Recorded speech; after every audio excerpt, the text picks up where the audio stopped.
네, 안녕하십니까. 오늘은 7월 27일 목요일 연중제 16주간 목요일입니다. 오늘 독서는 탈출기 19장. 그래서 오늘 17, 18, 19 내용을 간단하게 좀 보시겠습니다. 어제는 탈출기 16장, 15, 16장. 그래서 오늘은 17, 18, 19 셋째 날을 준비해서 셋째 날에 주님께서 당신 백성과 계약을 맺으시는 내용입니다. 화답성은 또 다니엘서 3장이에요. 다니엘서 3장. 다니엘 3장이 긴데, 새 젊은이의 노래, 그 부분만 보시겠습니다. 다니엘서 3장. 오늘 복음 마태복음 13장, 비유 설교 중에, 왜 저들에게는 비유로 말하고 저희들에게는 신비를 알려주십니까? 거기에 대한 해설, 이사야서 6장에 관한 또 말씀 같이 공부해 보겠습니다. 탈출기 17장, 16장까지 했으니까 17, 18, 19를 보겠습니다. 자, 탈출기 17장, 마사와 무리바. 신 광야를 떠나서 르피딤으로 갔습니다. 일단 르피딤에 갔을 때 마실 물이 없어요. 백성이 마실 물이 없었다. 백성들이 이제 모세에게 물 달라고 시비를 걸었어요. 그래서 모세가 나와 시비하려는 거냐, 주님을 시험하느냐. 마사와 무리바가 주님을 시험하다, 주님께 시비 걸다, 그런 내용입니다. 근데 백성들은 목이 말라서 어쩌고 우리를 종살이 노이살이, 그냥 종살이 노이살이에 자유가 없는 건 되는데 그냥 물도 마시고 배도 부르가지 않습니까? 어쩌자고 우리를 종살이 노이살이에서 데리고 왔습니까? 우리와 가족들을 목말라 죽게 하려고 그랬습니까? 더 큰 가치를 보지 못하는 거죠. 그러자 주님께서 모세에게 저 바위 앞에 가서 그 바위를 쳐라. 그러면 그곳에서 물이 나와서 백성들이 마시게 될 것이다. 호렙의 바위 앞에 서서 바위를 치면 물이 나올 것이다. 모세는 그대로 했다. 그래서 그들이 물을 마셨다. 그런데 그들이 주님께 시비를 걸고 주님을 시험하였다. 그래서 마사와 무리바라고 하였다. 자, 그런데 르비딤에 있는데 아말렉 족들이 몰려와서 싸움을 벌였습니다. 그러자 모세가 여호수아에게 가서 전쟁해라. 그래서 모세가 손을 들면 이스라엘이 이기고, 모세가 손을 내리면 아말렉이 이기는 거예요. 모세의 손이 무거워지자 그들은 모세를 안 치고 옆에 돌을 세워서 두 사람이 모세의 팔을 들어주었다. 모세의 두 손을 받쳐주니 그 손이 해가 질 때까지 처지지 않았다. 이렇게 이스라엘 사람들이 이렇게 해서 기도하죠, 그죠? 계속 모세가 기도하도록 이렇게 하니까 모세의 기도로 여호수아가 전쟁에서 이기는데, 기도하지 않고 손을 내리면 진다. 어쨌든 모세가 계속 기도할 수 있도록 사람들이 도와주니까, 그러니까 여호수아가 아말렉과 그 백성을 무찔러 이겼다, 이런 내용입니다. 네. 탈출기 18장. 미디안의 사제입니다. 모세의 장인은 미디안의 사제이며 모세의 장인 이트로. 이트로는 모세에게 찾아와서 아들들 데리고 왔죠. 아들이 게르솜, 엘리에제르. 모세의 장인 이트로는 모세의 아들들과 모세의 찌뽀라를 데리고 왔죠. 모세가 지친 광야에. 네. 그런데 이제 이트로가 모세가 일하는 걸 보고 너무 바쁘니까 모세의 장인이 그렇게 하지 말고, 어떻게 그걸 혼자서 다 합니까? 하느님 앞에서 백성을 대리하는 일만 해야 된다. 나머지 작은 이들은 천인대장, 백인대장, 50인대장, 10인대장으로 백성의 위를 백성들 중에서 뽑아가지고 그들이 백성을 재판하도록, 판별하도록. 그래서 모세는 장인의 말을 듣고 천인대장, 백인대장, 50인대장, 10인대장으로 유능한 사람들을 뽑아서 그들이 백성을 재판하게 했다. 공동체 지도자는 큰 일을 하도록, 그죠? 모세는 하느님과 백성과의 중개자 역할, 나머지 작은 일들은 그 다음 사람들이 하도록 임무를 맡겼다.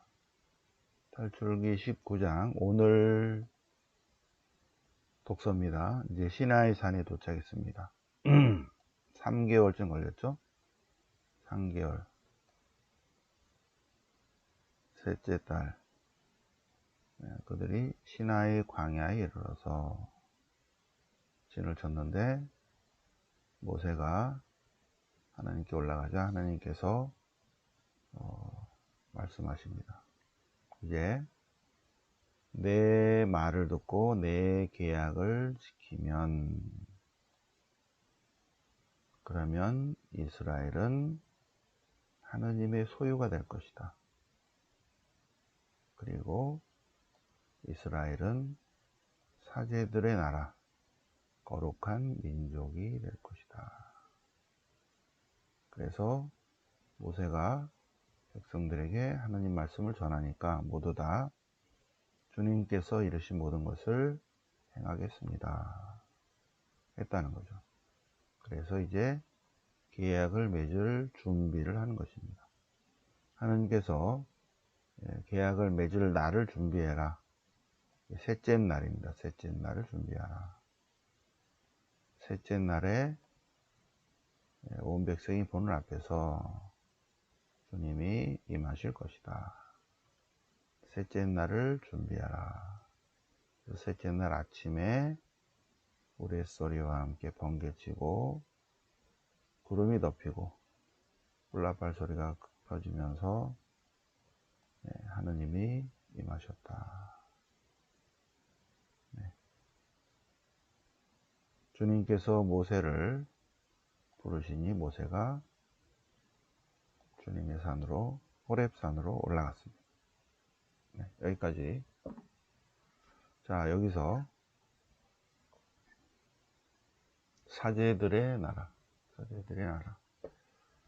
하나님께서 이스라엘 백성을 선택하신 근본적인 이유는 이스라엘을 통해서 온 세상을 성화시키려는 것입니다. 그러면 이스라엘은 모두가 다 사제직을 받는 거죠.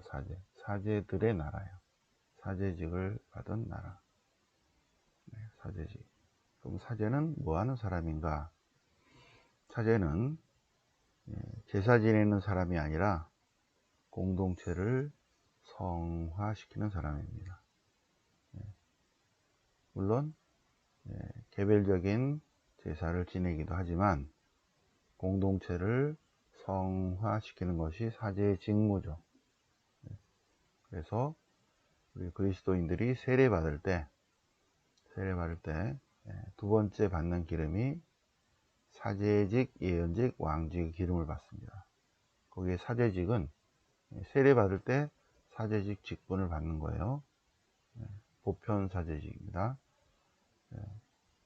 그리고 신부님들은 직무 사제직을 받죠. 같은 기름이에요. 그래서 일반 신자도, 평신도들도 자기 가정과 자기 직장 공동체와 자기 주변에 있는 사람들을 성화시킬 직무를 받은 것이고, 신부님들도 공동체, 자기 맡은 공동체를 성화시키는 직무를 맡은 거죠. 그리스도인이 다 그런 거예요. 그리스도인 이전에 이스라엘 백성은 사제들의 나라, 거룩한 민족, 특히 여기 사제들의 나라, 이스라엘은 온 세상을 성화시키는 직분을 받은 공동체다는 것입니다. 자, 여기서 셋째 날 네 번이나 나오죠. 셋째 날은 하느님의 현현, 하느님이 당신을 드러내 보이시는 날이 바로 셋째 날입니다. 요한복음 2장 맨 앞에 사흘째 되는 날, 요한복음 2장 사흘째 되는 날 예수님께서 가나의 혼인잔치에 가셨는데, 거기서 예수님의 어머니가 예수님께 와서 술이 떨어졌다, 이렇게 된 거예요. 그런데 요한복음 맨 앞에 요한복음 2장에 사흘째 되는 날, 요한복음을 읽는 사람은 하나님이 이제 나타나시려나? 이렇게 된다는 거죠. 사흘째 되는 날은, 셋째 날은 하나님이 당신의 뭔가를 드러내는, 하나님의 본성을 드러내는 날입니다. 그래서 가나의 혼인잔치에서 예수님이 하나님이시라는 것을 드러내 보이신 날이죠. 자, 여기서 하나님이 당신의 말씀을 이제 내리십니다. 자, 여기서 뒤도 중요하지만, 자, 탈출기 19장의 역사적 배경을 보시겠습니다. 탈출기 19장이 언제 편집되었는가? 성경 연대표를 보시면 이러한 사건이 원래 있었고요. 여기에 1250년에 사건이 있었고 쭉 전승되어 왔죠. 그죠? 특히 솔로몬 이후에 전승되어 왔습니다. 그런 것들이 쭉 이러한 쪼가리들이 탈출 전승, 시나이 전승, 광야 전승, 이런 것들이 입에서 입으로 또는 조그마한 메모로 탈출 전승, 시나이 전승, 광야 전승, 전승되어 왔고, 그리고 부분적으로 쪼가리 법전들이 십계명 법전, 계약 법전, 신명기 법전, 성결 법전은 이제 유배 이후에 제2성전이 지어진 다음에 성결 법전이 됩니다. 자, 이러한 쪼가리 전승들이 쭉 있어서 여기 쭉 그냥 내려왔어요. 그러다가 바빌론 유배 중에 그러한 쪼가리들을 가지고 공부를 했고, 전승들을 모아서 메모를 했고, 그리고 538년 이후에 페르시아 시대에 제2성전 이후에 편집됐습니다. 이러한 것들이 편집됐어요. 자, 그러면서 마이너스 400년에 오경이 최종 편집되는데, 어떻게 편집되는가? 제일 먼저 이러한 전승들이 쭉 내려왔고요. 자, 그 다음에 제일 먼저 분홍색으로 녹색으로 할까? 녹색. 네. 제일 먼저 신명기 법전이 문헌화 되는 거죠. 신명기 법전이 신명기 12에서 26이 제일 먼저 쓰여집니다. 물론 그 중에 덩어리들이 있긴 있어요. 덩어리들이. 그게 나중에 이제 이런 것들이 여기에 들어옵니다. 네. 어쨌든 이런 쪼가리들이 있고, 여기도 쪼가리들이 마이너스 750년경에 원신명기가 편집됩니다. 근데 북왕국이 멸망한 후 100년 지난 다음에 요 쪼가리가 발견되면서 요시야 왕 때 요 쪼가리 뒤로 요거를 붙이게 됩니다. 네. 그래서 원신명기 뒤로 신명기의 역사서에 작업이 됩니다. 신명기, 여호수아기, 방강기, 사무엘기, 열왕기. 언제? 마이너스 622년부터 609년까지 작업이 됩니다. 네. 그러면서 신명기의 보충 작업이 이루어지는 거죠. 그죠? 네. 신명기의 보충 작업. 그래서 이렇게 여기 신명기는 가운데 있으면서 신명기 12에서 26에서 앞뒤로 이제 살이 붙어요. 그러다가 바빌론 유배 이후에 이 뭔가 작업이 필요해. 예. 그래서 이거는 무슨 색깔로 할까? 파란색으로 할까요? 예. 그래서 요 신명기, 여호수아기, 방강기, 사무엘기, 열왕기 앞에 세 개를 붙이게 됩니다. 네. 이 세 개 붙이는데 이게 탈출기, 레위기, 민수기예요. 민수기. 신명기는 이제 양쪽으로 걸쳐 있죠. 그런데 이 탈출기를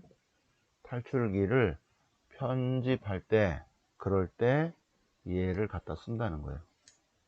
탈출기를 편집할 때 그동안에 쭉 이야기했던 메모와 전승과 쪼가리들, 탈출 전승, 시나이 전승, 일부 광야 전승, 여기로 들어옵니다. 광야 전승 나중에 민수기로 들어가지만, 탈출 전승, 시나이 전승이 여기로 들어오면서 탈출기 1장부터 15장 탈출 전승, 시나이 쪽으로 가는 걸어가는 내용 여러 가지 것들이 있죠. 16, 17, 18. 그래서 막 불평하는 거. 그리고 오늘 탈출기 19장이에요. 그래서 시나이에서 머물면서 이제 내일쯤 요거를 이제 하느님이 요 십계명에 대해서 말씀하시는 거죠. 근데 요렇게 편집되기 전에 이러한 문헌들이 원래 있었다. 문헌들이.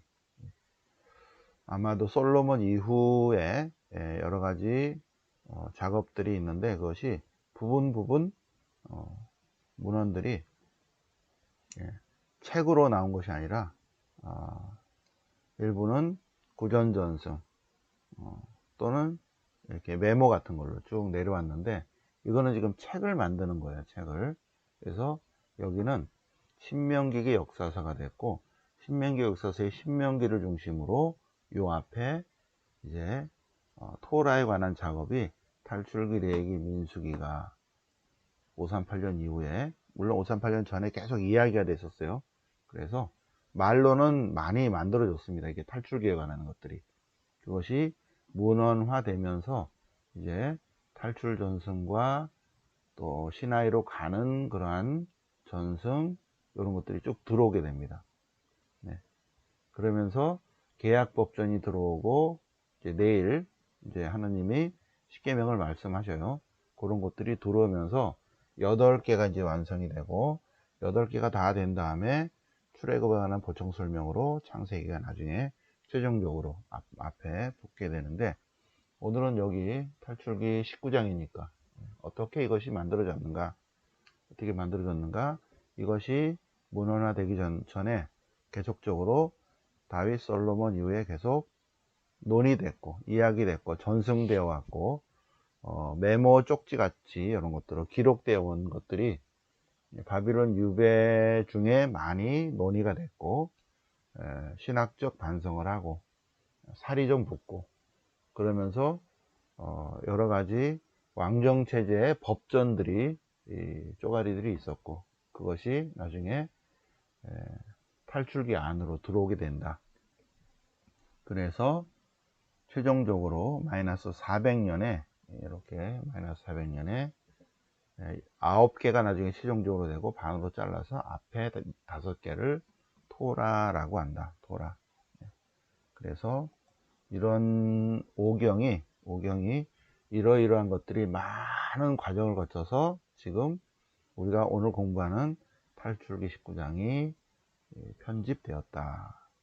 요거를 하지 않으면 그냥 어린아이 같이 그냥 하느님이 이렇게 해가지고 있다고, 이런 초등부 주일학교 어린이 같은 마인드 밖에 못 갖는 거예요. 그래서 이 셋째 날이라는 단어도 이렇게 하느님이 나타나시는 그 날에 관한 포인트를 주면서 지금 편집되었습니다. 하나님께서 시나이산에 나타나시다. 19장, 20장에 이제 적어라 그러면서 이제 십계명을 말씀하시죠. 자, 오늘 화답성은 다니엘서 3장입니다. 다니엘서 3장은 앞에 6장은 미드라시 문학, 교훈적 이야기이고, 7장부터 12장까지는 묵시 문학이고, 13, 14는 부록이고, 이렇게 됩니다. 그러니까 다니엘서 3장 앞에 부분은 어떠한 이야기 형태를, 교훈을 주기 위한 이야기 형식을 띤 메시지예요. 미드라시니까 미드라시. 그래서 하나님께서 새 젊은이들이 이제 사형 선고를 받은 거죠. 가마 속으로 던져지죠. 새 젊은이들이 가마 속으로 던져지니까, 그런데 주님의 천사가 나타납니다. 그래서 새 젊은이들 곁으로 내려와서 불길을 가마 밖으로 몰아내는 거 있죠. 그러니까 이 젊은이들은 불에 닿지도 않고 아프지도 않고 괴롭지도 않다. 새 젊은이가 노래를 합니다. 깜짝 놀래죠, 그죠? 새 젊은이가 가마 속에서 한 목소리로 하느님을 찬송하고 주님께 영광 드렸다. 오늘 찬미갑니다. 주님, 저희 조상들의 하느님 찬미 받으소서. 여기 후렴으로 똑같고요, 그죠? 당신의 영광스럽고 거룩하신 이름은 찬미 받으소서. 주님의 성전에서 찬미 받으소서. 당신 옥좌에서 찬미 받으소서. 거룩들이 자정하시어 깊은 곳을 내려다보시는 주님은 찬미 받으소서. 하늘의 궁창에서 찬미 받으소서. 뒤에 이제 후렴이에요, 후렴. 후렴 똑같죠, 그죠? 쭉 하다가 요 폼이 하나 있고, 그 다음에 주님의 업적들아 쭉 하고, 요 뒤는 다 똑같아요, 그죠? 주님을 찬미하라, 영원히 그분을 찬송하라, 쭉 똑같은데 앞에 부분만 주님의 업적들아, 주님의 천사들아, 하늘에 물들아, 주님의 군대들아, 해와 달아, 하늘의 별들아, 비와 이슬아, 바람아 구름아, 쭉 모든 자연아 주님을 찬미하라. 땅과 산다가 언덕들아 주님을 찬미하라. 바다 강들 찬미하라. 사람들아 주님을 찬미하라. 이스라엘아 주님을 찬미하라. 주님의 종들아, 의인들아, 거룩한 이들과 마음이 온순한 이들아 찬미하라. 88절까지 주님의 의인들아. 후렴은 다 똑같아요, 그죠? 그리고 여기는 약간 딱 다르게 이렇게 보기 쉽게 해봤습니다. 그냥 우리 성서는 그냥 쭉 나와 있죠, 성경책에 있는 것들은. 근데 앞으로 이렇게 다 당겨서 이렇게 해서 이번에 만든 시편과 성무일도도 성무일도 시편을 이런 식으로 좀 만들었어요. 이렇게 찬미하기 쉽도록. 그렇죠? 이렇게 해서 이번 주 금요일에 나오면 그 다음 주 목요일에 여러분께 다 한 권씩 드리겠습니다. 자, 오늘 복음은 마태복음 13장 비유 설교인데, 비유 설교. 씨 뿌리는 사람의 비유에 관한 비유, 예수님이 비유로 말씀하시니까, 왜 사람들에게 비유로 말씀하십니까? 그냥 말씀하시죠. 농심 얘기하지, 왜 비유로 말씀하십니까? 그러니까, 제자들에게는 하느님 나라의 신비를 알아차리게 되지만, 그 사람들은 비유로 얘기한다. 왜? 좀 그렇다. 왜 사람들이 하느님을 알아차리지 못할까? 하느님이 다 막아놨다. 그거를 설명하는 거예요. 그래서 이사야서 6장 9절에 하나님께서 이사야 예언자를 통해서 가서 백성들에게 얘기해라. 너네는 듣고 또 들어라. 그러나 깨닫지 못하리라. 보고 또 보아라. 그래도 깨닫지 못하리라. 저놈들이 하나님에 대한 사랑이 없다. 마음이 무디다. 그래서 백성들은 듣고 또 들어도 들리지 않고 보고 또 보아도 보이지 않으리라 하는 이사야서 6장 9절 10절 9절 10절. 이거는 말을 이렇게 해서 그러는데, 왜 하늘의 신비를 알아차리지 못할까? 왜 알아차리지 못한다? 이거는 성서는 이렇게 얘기했지만, 영성적으로 접근하면 은총이 없어서 그렇다. 은총이. 하늘에 보물을 쌓아야, 하늘에 착한 일을 많이 해야, 하늘에 저축을 많이 해야 은총을 많이 받는데, 잘한 일이 없어. 조상들도. 그러니 은총이 없어. 그래서 하늘의 신비를 알아차리지 못해. 그러니 그냥 대부분의 현대인들이 먹고 마시고 놀고 즐기고 그거밖에 안 된다는 거죠. 영성적으로 그 다음에 관한 것들을 알아차리지 못한다. 왜 그럴까? 하나님이 그렇게 만들어 놓으셨다. 그런 의미거든요. 이게 이사야서 6장 9절이. 그래서 이 내용도 누구야 이게? 자, 이것도 마태복음 13장 10절 이하도 왜 이렇게 됐을까? 왜 비유로 말씀하십니까? 제자들은 은총과 축복으로 알아차리게 됐는데, 저들은 하나님이 다 막아놨다. 그런 얘기죠, 그죠? 너희는 듣고 또 들어도 깨닫지 못하고 보고 또 보아도 알아보지 못하리라. 왜? 왜? 듣고 또 들어도 깨닫지 못하고 보고 또 보아도 알아보지 못하리라. 왜? 은총이 없어서. 그런데 제자들은 다른 사람들이 보고 또 보아도 알아차리지 못하는 것을 볼 수 있으니 복되다. 그런 거를 들을 수 있으니 얼마나 축복이냐. 많은 예언자들과 여인들이 보려고 했지만 결국 보지 못했다. 비유로 말씀하신 이유에 관한 초대교회 공동체 해설입니다. 예수님은 그냥 7가지를 말씀하신 거예요. 씨 뿌리는 사람, 농심, 가라지의 비유, 겨자씨의 비유, 누룩의 비유. 이거는 초대교회 해설이다. 왜 저들은, 다른 사람들은 알아차리지 못할까? 영성적으로 얘기하면 복이 없어 그렇다. 복이 없어서.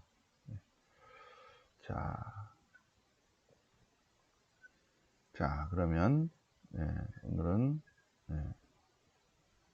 여기까지 하고, 이번 주는 별일 없이 토요일날 다섯째 주니까 토요성모신심 자신의 성화를 위한 묵주기도 그리고 미사하러 오시기 바랍니다. 네. 영광이 성부와 성자와 성령께 성과 같이 이제 항상 영원히 아멘. 성부와 성자와 성령 이름으로 아멘.